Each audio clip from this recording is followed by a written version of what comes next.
en tant qu'adultes, on s'est tous retrouvés à un moment donné, ou on se retrouvera tous à un moment donné, face à cette question impossible. Un enfant nous demande de parler de la mort, et nous, on sait très bien qu'on ne saura pas, qu'on ne pourra pas, parce qu'aucun mot ne vient la décrire. Et puis, quand on parle de la mort, on se sent comme parent incroyablement impuissant, sans réponse.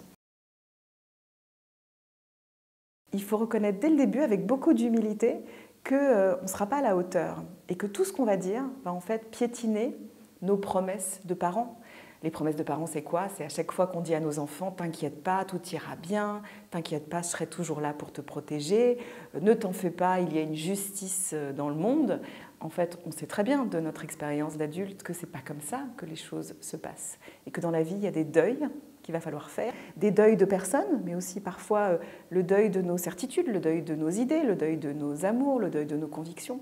Et c'est très compliqué d'en parler à des enfants. Donc pour en parler, dès le départ, il faut accepter une position de non-savoir et commencer à engager une conversation. Dans un de mes précédents livres, Vivre avec nos morts, je parle de cet épisode un jour de mes 9-10 ans où j'ai été convaincue un soir que j'allais mourir cette nuit-là. Et je raconte comment mon grand-père à l'époque est venu me rassurer, m'aider à traverser cette nuit existentielle. De mon expérience, ça arrive à beaucoup d'enfants autour de cet âge-là, à un moment donné où tout à coup il y a une prise de conscience particulière de la finitude. Mais ça ne veut pas dire que les questions ne commencent pas avant, parfois dès 3 ou 4 ans. Et souvent d'ailleurs, ils nous font remarquer que notre langage est incohérent. On dit à un enfant « il nous a quittés, il a disparu ». Et l'enfant, lui, comprend ça littéralement « abracadabra ». Quelqu'un aurait disparu comme un magicien. Ou alors on dit aux enfants des choses contradictoires. On lui dit « tu sais, demain, il sera enterré et maintenant, il est au ciel ». Allez comprendre. Souvent, les enfants nous disent « mais il faudrait savoir, il est dans la terre ou il est au ciel, décidez-vous une fois pour toutes ». Souvent, un enfant, lui, nous place très vite face à nos contradictions. Souvent, le langage des contes est très utile pour parler de la difficulté à dire des vérités. Donc, dans ce livre, je m'intéresse à « Il était une fois », qui est une phrase à l'imparfait. Le temps imparfait était une fois. C'est toujours un temps en français qui raconte quelque chose qui s'est produit plein de fois. Je mangeais de la soupe quand j'étais petit, je faisais mes devoirs. L'imparfait, ça raconte que ça ne s'est pas passé une fois, mais ça se passe tout le temps. C'est un petit mensonge de la grammaire. Et puis, il y a d'autres expressions surprenantes dans les contes. Ils vécurent heureux et ils eurent beaucoup d'enfants.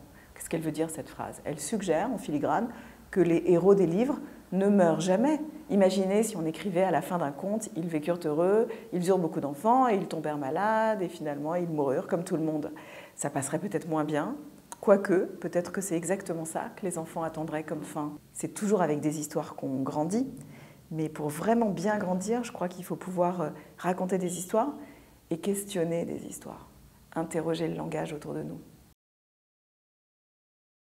C'est un des grands malentendus, je trouve, de notre conversation sur la mort. Les gens s'imaginent à tort qu'il y a d'un côté la vie et de l'autre la mort dans notre existence, comme il y aurait, je ne sais pas, le bien, le mal, le chaud, le froid, etc., comme une binarité qui, en fait, n'est pas pertinente pour parler de la mort, parce qu'on le sait aujourd'hui, et la médecine n'arrête pas de le confirmer, et la science, pour être vraiment en vie, il faut qu'il y ait en nous continuellement des processus de mort, de disparition, pour qu'il existe un renouveau. Et constamment, quelque chose doit mourir en nous, ou de nous, pour que la vie continue.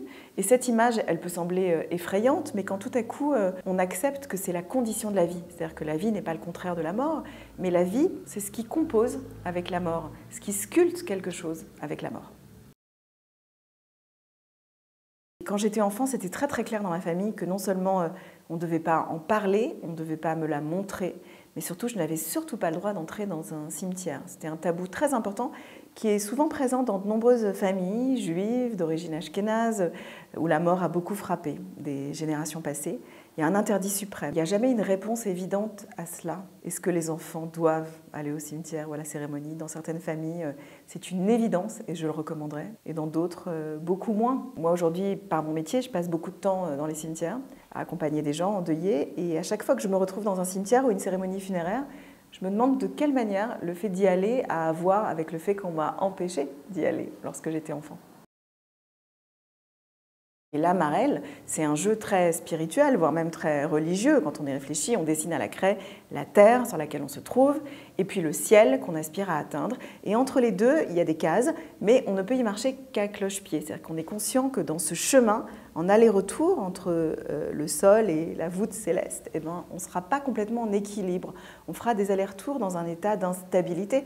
Et de fait, on se retrouve très souvent face aux enfants, dans une discussion sur la mort, un peu à cloche-pied. On a du mal à savoir si on est solidement installé sur la terre, comment on va leur parler du ciel et comment on va faire ce chemin par nos mots entre l'un et l'autre.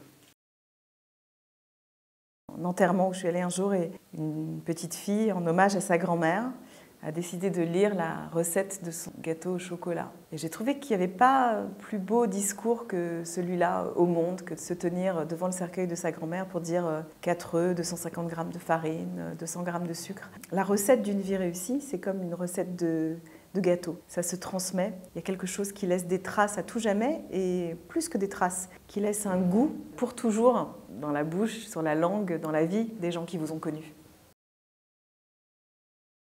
Moi, je pense que la définition de la mort, c'est qu'elle échappe au langage. Tous les mots qu'on essaie d'utiliser pour en parler font flop, loupent leur cible, mais on en a tous fait l'expérience quand on essaie de parler à des endeuillés ou de parler de la mort à des gens, pas seulement à des enfants. Pardon du terme, on dit beaucoup de conneries parce qu'en fait, on ne sait pas comment parler, on ne sait pas quels mots utiliser. Donc il faut accepter à un moment donné qu'on ne peut pas parler de la mort, mais ce dont on peut parler, c'est de la vie, de la façon dont, malgré la mort, la vie va pouvoir rester là et même parfois gagner et avoir le dernier mot.